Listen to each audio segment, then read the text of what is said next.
Namun Bang, untuk pendatanya sendiri ini kan sampai sejauh ini masih sekitar 3-20% saja. Sosial ekonomi pertanian kita di tingkat bawah sebetulnya sudah cukup rapi. Dari tahun ke tahun ada pendataan, registrasi, basisnya kan kelompok tani atau gabungan kelompok tani. Relatif datanya sih sudah ada.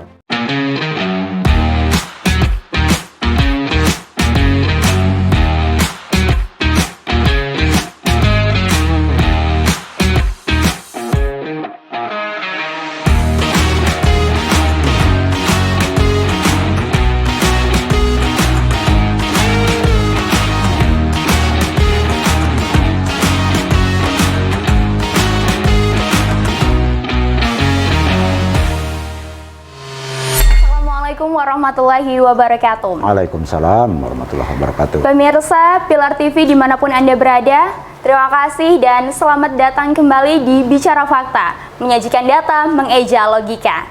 Dan pada kesempatan kali ini kita akan membahas bagaimana 2 tahun kepemimpinan Gubernur dan juga Wakil Gubernur Provinsi Lampung, Arinal Nuni, mengenai program-program kerja yang sudah dicanangkan sejak awal, yakni mengenai 33 janji kerja Arinal Nunik rakyat Lampung Berjaya begitu.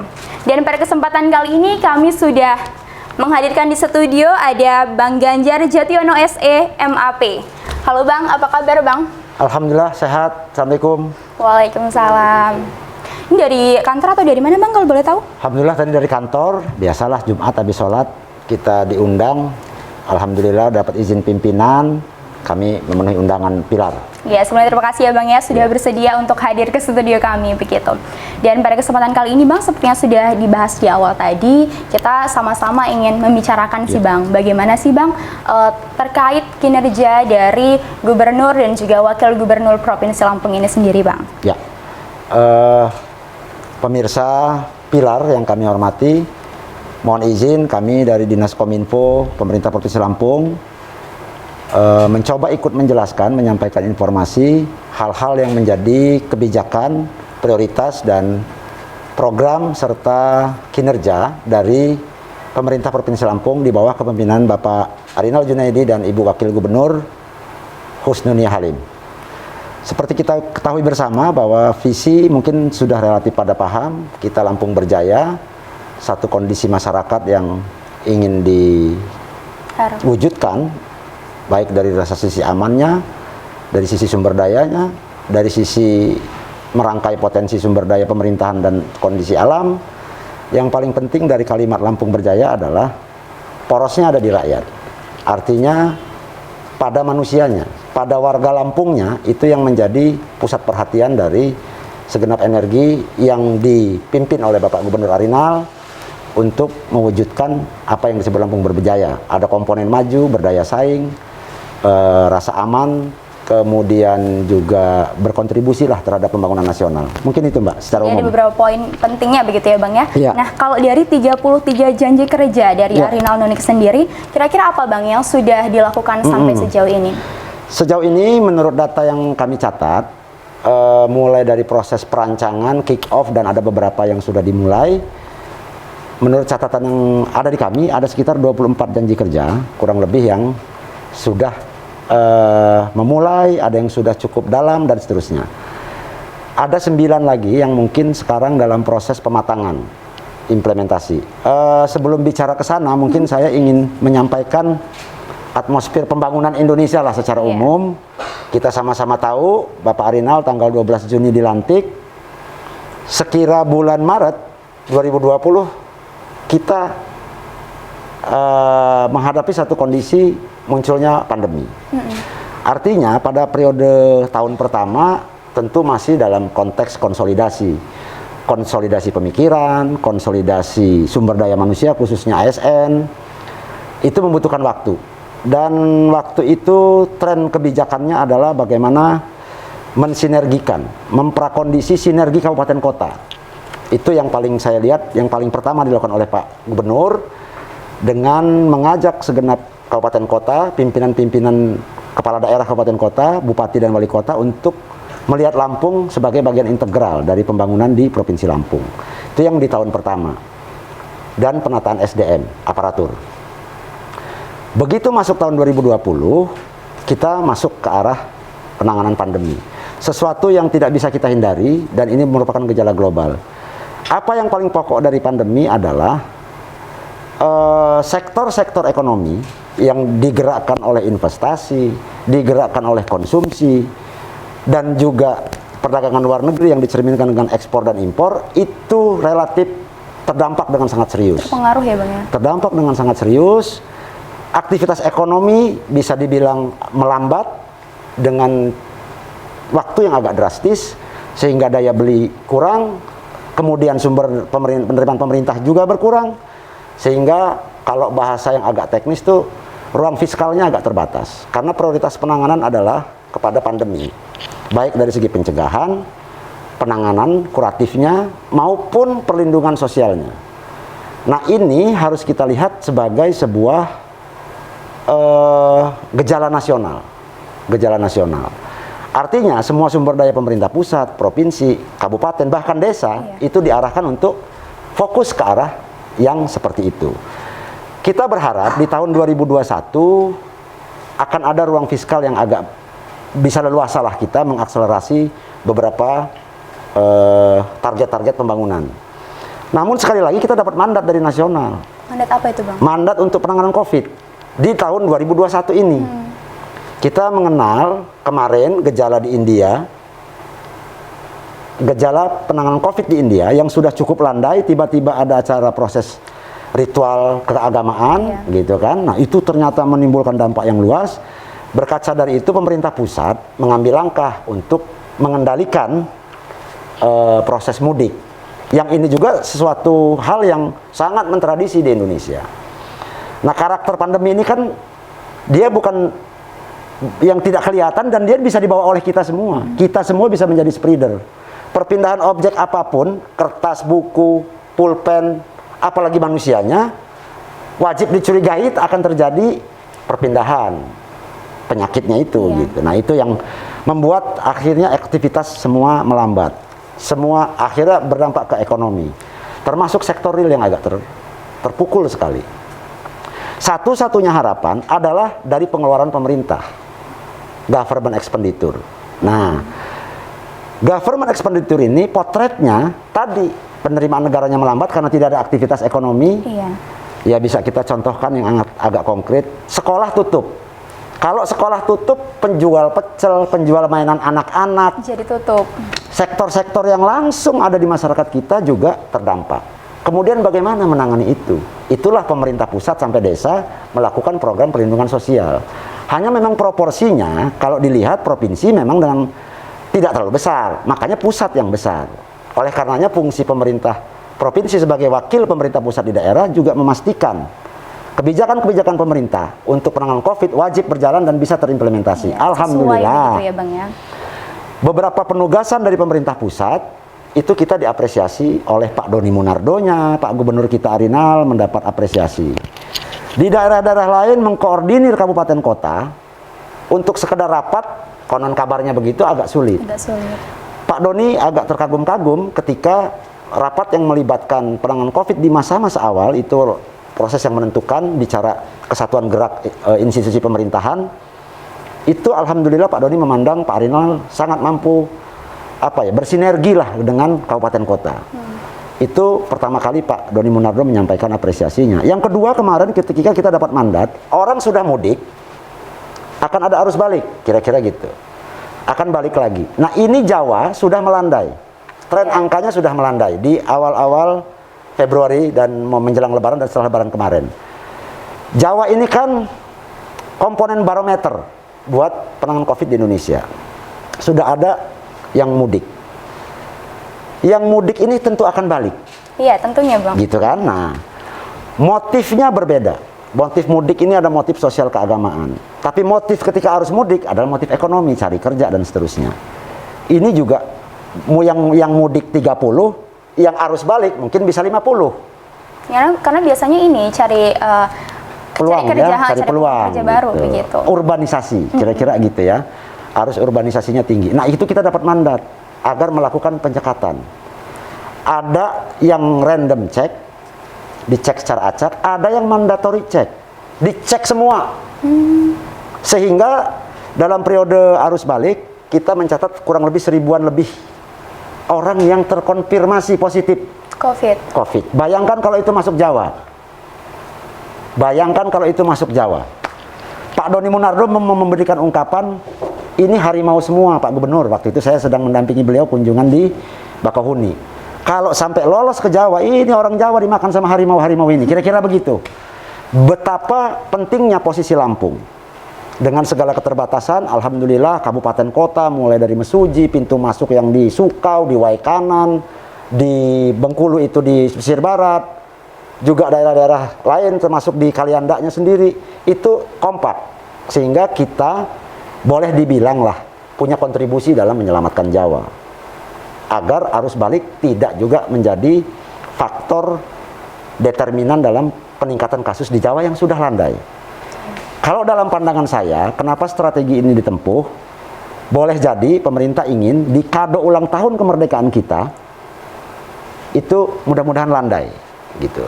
Itu yang saya mencoba menangkap spiritnya. Nah ini artinya fokus kita masih di COVID. Itu saat ini ya Bang? Ya, ngelihat postur APBN, ngelihat arah kebijakan APBN masih kepada penanganan COVID dan pemulihan ekonomi. Dua isu ini menjadi yang melingkupi seluruh wilayah di Indonesia, provinsi, kabupaten, bahkan desa. Ya. Bahkan tren penanganannya sekarang justru ke desa dengan penerapan PPKM mikro.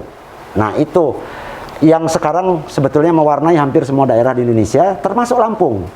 Namun demikian di Lampung ada beberapa lah sedikit capaian yang Pak Gubernur dalam arahan-arahannya, khususnya di sektor pertanian, itu mampu menstimulasi petani, menstimulasi sumber daya di bidang pertanian juga untuk tetap berkontribusi. Memang kalau kita misalnya 7, gitu ya, sebelumnya 7, daerah lain 5, taruhlah sekarang sama-sama turun ke arah angka 3, kalau yang daerah lain turunnya cuma 2, dari 5 ke 3. Kita dari 7 ke 3, maka turun 4, seolah-olah Lampung turunnya drastis. Kira-kira itu potretnya. Padahal capaian sebelumnya daerah lain juga nggak tinggi-tinggi amat. Kira-kira seperti itu. Nah mungkin itu di sektor pertanian. Yang agak menarik adalah pilihan Pak Gubernur untuk 33 janji kerja khususnya di Kartu Petani Berjaya. Iya. Secara kebijakan menurut kami ini sangat tepat. Mengingat kontribusi sektor pertanian di Provinsi Lampung berkisar antara 50, 60, bahkan mungkin mendekati angka 70%. Dan angkatan kerja atau tenaga kerja yang terserap oleh sektor pertanian kurang lebih sama. Bang, tapi kalau berbicara mengenai kartu petani ini ya, Berjaya, nah ini kan pada saat sekarang saja di 2 tahun kepemimpinan Arinal Nuni masih dalam proses pendataan Bang. Nah ini gimana tuh Bang? Ya. Padahal kan dicadangkan ini semuanya bisa tercover begitu masyarakat Indonesia, tapi sampai sekarang juga masih dalam proses pendataan begitu. Progres dari namanya sebuah kebijakan, apalagi ini melibatkan subsistem yang cukup banyak dan instrumen utamanya adalah ke arah digitalisasi. Tentu kita perlu beberapa step yang memang harus dilalui. Misalnya pertama, pemenuhan infrastruktur IT-nya. Ini menjadi isu sentral di dalam implementasi Kartu Petani Berjaya. Kalau dari sisi tata kelola programnya, baik dari faktor input sarana produksi pertanian, mungkin sampai cita-cita Pak Gubernur itu sampai hilirisasi, sampai di layanan purna jual bahkan. Contohnya begini Mbak, dari sapi, daging sapi yang bisa terhidang di meja kita itu kan prosesnya panjang. Gitu kan. Dari mulai penggemukan sapi, sampai sapinya dipotong, sampai jadi daging yang berkualitas, sampai bisa dihidangkan. Nah, dalam konteks itulah maka memang yang paling penting adalah di langkah awal. Makanya pendataan itu menjadi penting, penyiapan infrastruktur IT penting, dan kesadaran para pelaku di sektor pertanian juga penting. Belum lagi infrastruktur penunjang lainnya. Contohnya kalau misalnya kita melihat yang akhir-akhirnya agak menarik, komoditas singkong. Oke, singkong kita nomor 1 di Indonesia, bahkan mungkin di dunia, penghasil tapiokanya. Pesaing kita kalau nggak salah, kalau untuk pisang misalnya dengan Filipina, tapi kalau singkong rasanya kita nggak ada saingan. Dari sisi output ya. Kalau dari sisi produktivitas itu sebuah tantangan tersendiri. 1 hektar menghasilkan berapa itu mungkin tantangan sendiri. Tapi singkong ini ternyata banyak usaha tani singkong ini diminati oleh masyarakat Lampung. Tidak semata-mata faktor budidayanya, teknis supaya dia bisa tumbuh dan besar. Ada faktor tata niaga. Nah ini yang pelakunya tidak murni pemerintah, kan pemerintah posisinya regulator. Nah di situ yang faktor tata niaga menjadi problem yang hari ini juga menjadi perhatian serius Bapak Gubernur dengan menghadirkan pengusaha tapiokanya, kelompok taninya, mungkin dicek faktor inputnya, permodalannya. Nah di mana ini bottleneck-nya di mana? Ini menjadi concern Pak Gubernur untuk mengatasi itu. Bukan serta-merta pula kalau yang salah misalnya atau kelemahannya ada di pengusaha misalnya kan karena pengaturan refraksi. Oke, kita harus berbicara dengan semua komponen.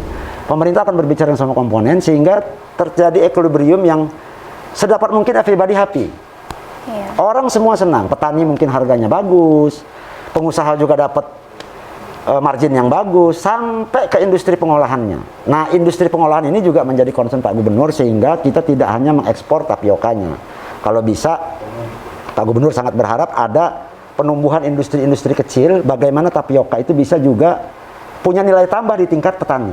Jadi petani tidak hanya jual singkong, kira-kira gitu. Atau pengusaha hasil olahannya sudah siap juga untuk mengolah hasil tapiokanya ini. Kira-kira begitu, Mbak. Ya, jadi nilai pasar bisa jadi memberikan nilai tambah tersendiri begitu ya, Mbak? Ya. Namun Bang, untuk pendataannya sendiri ini kan sampai sejauh ini masih sekitar 3-20% saja. Kira-kira ini ada permasalahankah atau ada sesuatu yang jadi permasalahan sehingga pendataannya ini kok nggak selesai-selesai begitu? Ya, pendataan itu sesungguhnya kelembagaan sosial ekonomi pertanian kita di tingkat bawah sebetulnya sudah cukup rapi. Dari tahun ke tahun ada pendataan, registrasi, basisnya kan kelompok tani atau gabungan kelompok tani. Relatif datanya sih sudah ada. Hanya mentransformasi ke arah digital memang saya yakin perlu waktu. Agak susah begitu? Bukan agak susah, perlu waktu. Karena berkaitan dengan infrastruktur IT di desa-desa. Di sini ada sinergi misalnya program Smart Village. Selain infrastruktur TIK, kita juga perlu infrastruktur jalan kabupatennya seperti apa, jalan provinsinya seperti apa. Jangan sampai kebunnya banyak, lebar, hamparannya luas, pabriknya jauh. Berapa biaya transportnya? Berapa biaya pasca panennya? Ini semua kan ya yang harus kita hadapi gitu kan. Tapi kalau untuk sosialisasi sendiri Bang ke masyarakat langsung, itu apakah sudah maksimal sampai sejauh ini? Dari seluruh subsektor pertanian yang saya pahami dan yang saya ketahui dan berkomunikasi dengan dinas-dinas teknis, baik dalam rapat maupun di luar rapat resmi, mereka juga gencar. Misalnya untuk progres Kartu Petani Berjaya ini pembukaan rekening gitu ya, itu sampai sudah petani yang sudah membuka rekening 592.742. Data terbarunya? Iya. Jumlah rekening yang berupa kios 411 gitu. Kemudian progres yang telah melakukan transaksi per 7 Juni 2021, jumlah kabupaten kotanya cover up-nya sudah sampai 13 kabupaten kota. Yang belum itu transaksi menggunakan Kartu Petani Berjaya, Lampung Barat dan Mesuji. Jumlah petani yang tercover dalam transaksi ini 42.488 petani. Jumlah kelompok taninya 908. Jumlah kiosnya 168. Nominal transaksinya 8,9 M. Memang baru tingkat awal. Maksud saya begini, Mbak. Pilihan Pak Gubernur Lampung membenahi sektor pertanian adalah pilihan yang sangat tepat. Tadi 60% warga kita di Lampung bekerja di sektor pertanian dengan semua subsektornya. Artinya kalau pertanian ini dibidik dengan baik dan kalau seandainya tidak ada COVID misalnya, tapi kita tidak ingin ngeles lah ya. Kita tidak ingin ngeles, tapi ini kan sesuatu yang harus dihadapi. Nah, konteks seperti itulah yang dihadapi semua pemerintah di Indonesia lah, pemerintah daerah. Celah fiskalnya tidak leluasa untuk melakukan kreasi di implementasi program yang sudah masing-masing kepala daerah canangkan, termasuk di Lampung. Namun demikian, sesuatu yang menggembirakan juga, beberapa komoditas pertanian kita relatif bertahan dengan cukup baik. Stabil ya? Ya. Contohnya padi kita masih nomor 6 gitu kan, ubi kayu tadi nomor 1 gitu kan, karet nomor berapa di Indonesia, kopi bisa dikatakan nomor 2, nomor 3 gitu kan kita bersama Sumsel dan Bengkulu gitu kan. Dan beberapa komoditas lain. Itulah yang membedakan kita dengan daerah-daerah lain. Relatif masih tumbuh kita di sektor pertaniannya. Kalau nggak salah, yang per triwulan sekarang nilai tukar petani kita akumulatif 1,21. Hanya sektor di hortikultura yang agak rendah yang dipengaruhi singkong tadi. Tapi di sektor pangan, di sektor tanaman padi, pangan gitu, yang lain-lain, perkebunan dan perikanan, relatif semuanya positif. Stabil. Akumulatif NTP kita 1,21. Ya, cukup besar Artinya ya, Bang, ya? tidak besar, tapi di tengah situasi dalam tanda kutip agak stagnan gini ekonominya, itu sesuatu yang cukup mengembirakan. Gitu, Mbak. Baik, nah Bang, kalau sekarang nih di 2 tahun kepemimpinan, apakah nanti setelah Nuni dan juga Arinal ini sampai 5 tahun sampai Iya. masa akhir jabatannya, apakah kira-kira kartu Petani Berjaya ini bisa dirasakan oleh semua elemen masyarakat di Lampung? Ya, di tengah situasi pandemi kita terus mencoba berinovasi. Pak Gubernur dengan sangat serius sudah membangun kerjasama dengan, katakanlah, di faktor input budidaya tani sudah. Kemudian Pak Gubernur juga sangat concern misalnya membangun ke arah hilirisasi. Tadi begitu pertanian ini terobati, yang ini memang berbasis sumber daya lokal, yang mungkin komoditasnya tidak dimiliki juga daerah lain, daya saingnya, kita mendapat gambaran, katakanlah misalnya 40% kebutuhan pangan dan dengan berbagai komoditasnya di Jakarta atau Jawa, itu memang sangat berharap juga dari Lampung. Kontribusinya selama ini 40% dari Lampung. Itu kira-kira kalau saya lebih cenderung melihat betapa nilai strategis Provinsi Lampung ini dalam konteks pembangunan antar daerah, gitu ya. Bahwa kita celah fiskalnya kecil, sebagaimana tadi kemampuan aktivitas ekonomi ini murni hari ini digerakkan oleh pengeluaran pemerintah, government expenditure, itu juga satu hal yang tidak bisa kita hindari. Nah, pilihan kebijakannya pemerintah pusat, kita juga mengacu ke pemerintah pusat. Ada aspek perlindungan sosial. Ada aspek yang paling tidak bisa dilupakan, penanganan COVID-nya sendiri. Iya. Kalau Pak Jokowi bilang tuh mengkombinasikan antara rem dengan gas. Itu yang daerah-daerah masing-masing punya kreasi, dan potretnya tadi, kalau sisi ngeremnya kita sudah dapat apresiasi dari pemerintah pusat. Bukan hanya Lampungnya, tapi Lampung dalam kaitan menjaga Jawa dan seterusnya. Bahwa di semua daerah penanganan COVID itu perlu punya kendala, memang kita sama-sama. Ya, kalangan media, semua akademisi, pengusaha, kegotong royongan semua komponen ini sangat diperlukan agar kita segera bisa mengatasi COVID ini. Gitu. Kuncinya di COVID, baru pemulihan ekonomi. Kuncinya di COVID baru pemulihan Iya. ekonomi. Baik, jadi nggak ada faktor lain nih Bang selain COVID? Sementara itu yang paling determinan. Kalau dari sisi kebijakan kan kita bisa lihat pilihannya pertanian. Kerjasama dalam tahun pertama Pak Gub sudah sangat aktif. Pak Gubernur kita sudah sangat aktif ke pabrik pupuk, Iya. sampai ke pengusaha-pengusaha makanan olahan pertanian. Bagaimana daging sapi itu bisa dihidangkan dengan sangat baik gitu kan. Konon katanya rumput Lampung ini bikin daging sapi itu rasanya beda dengan yang dari Sulawesi. gitu, Bang. Walaupun orang Jepang taunya mungkin itu sapi Sulawesi. Padahal sapi Lampung yang dengan makan rumput Lampung ini rasanya paling enak ternyata. Jadi itu kan gitu. jadi nilai jual tersendiri. Betul. Begitu ya Bang ya? Belum lagi kita punya kopi. Belum lagi di sektor perikanan, Mbak. Waduh, itu potensi perikanan kita sangat-sangat tinggi. Nah, artinya apa? Artinya proses kita berkreasi tidak berhenti. Bahwa ada kendala, iya. Kita tidak akan bisa memungkiri itu. Satu lagi yang juga sangat, menurut saya menarik pemikiran Pak Gubernur kita, bagaimana menangkap peluang pariwisata.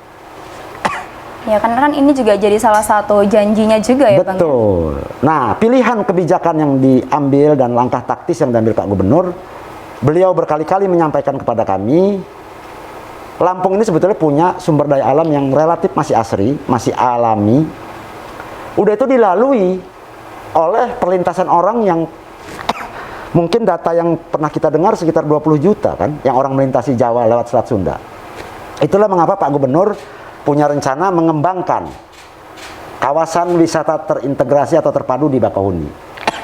Gitu. Untuk hal itu sendiri Bang, sampai sejauh ini sudah sejauh mana Bang prosesnya? Nah, di awal Pak Gubernur sudah membangun, mensosialisasikan gagasan ini ke beberapa kementerian. Alhamdulillah respon beberapa kementerian bagus, sehingga kalau tidak salah ada 4 pihak, ada Menteri BUMN, Menteri Pariwisata, salah satu BUMN-nya sendiri, dan Pemprov Lampung. BUMN misalnya SDP. Karena ini tidak sangat terkait dengan membangun Bakauheni yang terintegrasi dengan Anak Krakatau sebagai potensi wisata yang sudah mendunia, dan kita punya kiluan. Nah, poros pengembangan ini, area pengembangan ini menjadi perhatian Pak Gubernur. Nggak mungkin lah dengan sumber daya provinsi sendiri. Itulah gunanya Pak Gubernur selalu berupaya meyakinkan beberapa kementerian untuk terlibat. Alhamdulillah respon beberapa kementerian yang sudah berkomitmen, khususnya Kementerian BUMN dan Pariwisata, cukup bagus. Tapi lagi-lagi Mbak, potret kita, atmosfer kita, celah fiskal kita karena pandemi ini tidak begitu leluasa untuk kita berkreasi. Terkendala iya, yang tadinya bisa kita percepat di tahun ini, ya tadi, karena prioritas kebijakannya harus penanganan COVID, mulai dari pencegahan sampai perlindungan sosial, akibat COVID, nah itu pasti jadi problem dan menjadi faktor kendala gitu Mbak. Oke, baik. Bang, untuk faktor pariwisata ini kan juga didukung dengan infrastruktur jalan dan lain sebagainya. Namun di sini kita juga menyoroti bahwa banyak sekali nih Bang, masyarakat juga beranggapan bahwa jalanan di Kota Bandar Lampung, jalanan di Provinsi Lampung ya, di Provinsi Lampung ini juga mengalami banyak kerusakan begitu.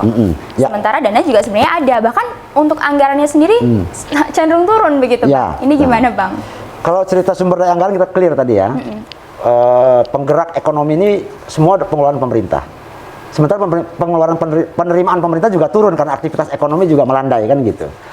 Oke, dengan keterbatasan fiskal baik di pusat maupun sampai ke daerah, yang perlu kita renungkan adalah bagaimana strategi pembiayaan infrastruktur.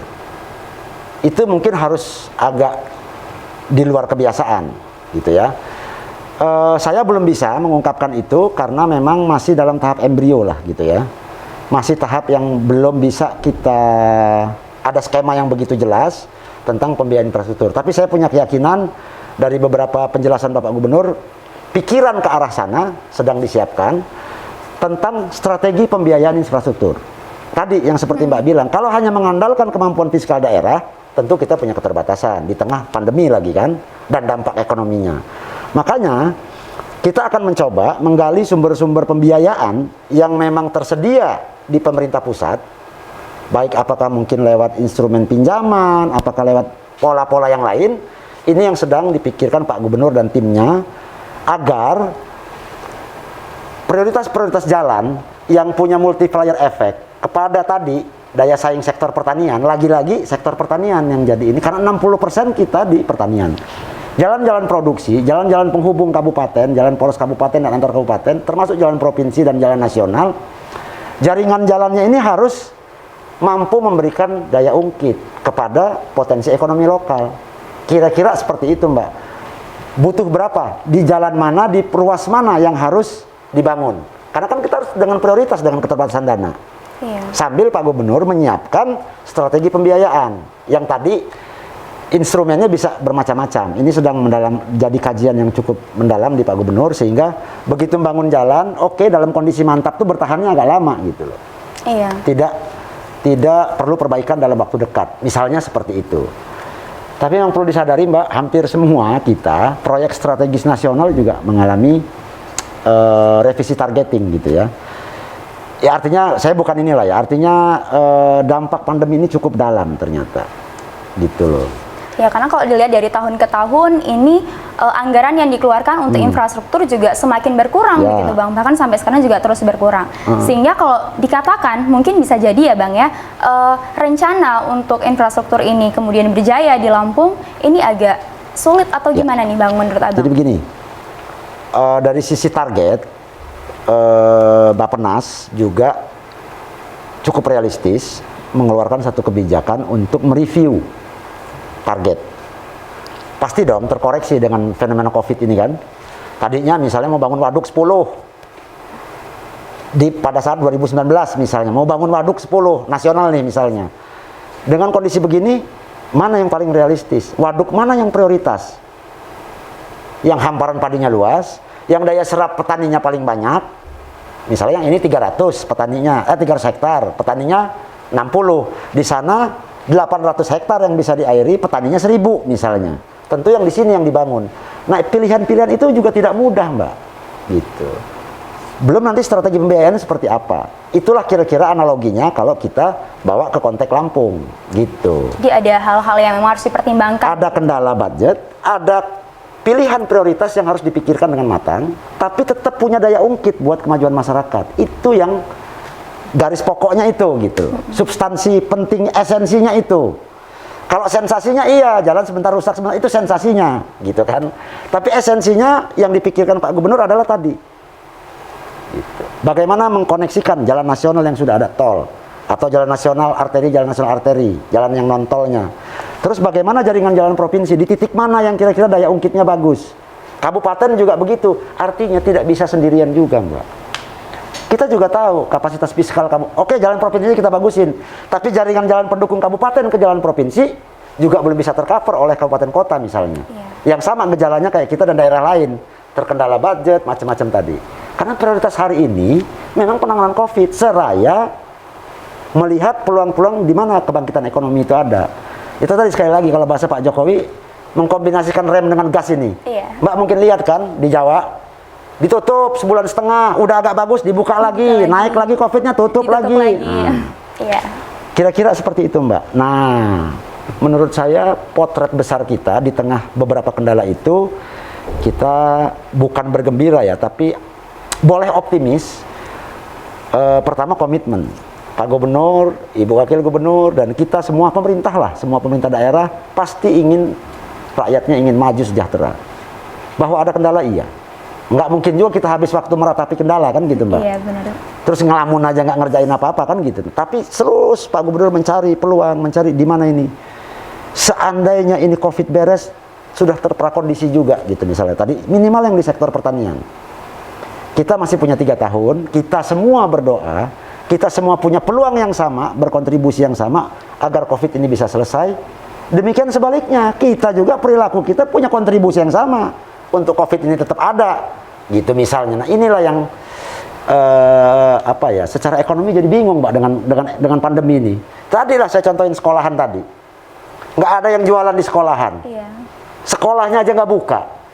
Supir angkot, tukang ojek, kayak mana ngebawain anak ayang abodemen? Nah kira-kira gitu kalau dianalogikan dalam skala yang mikro. Nah itu, Mbak, berpikir di tengah kendala, tetap melihat prioritas mana yang paling penting, diikat dengan visi rakyat Lampung berjaya, di mana rakyat yang menjadi fokus perhatian. Itulah concern Pak Gubernur Lampung dengan segala keterbatasan sumber daya anggaran terutama, gitu, untuk melihat di mana yang harus diperbaiki.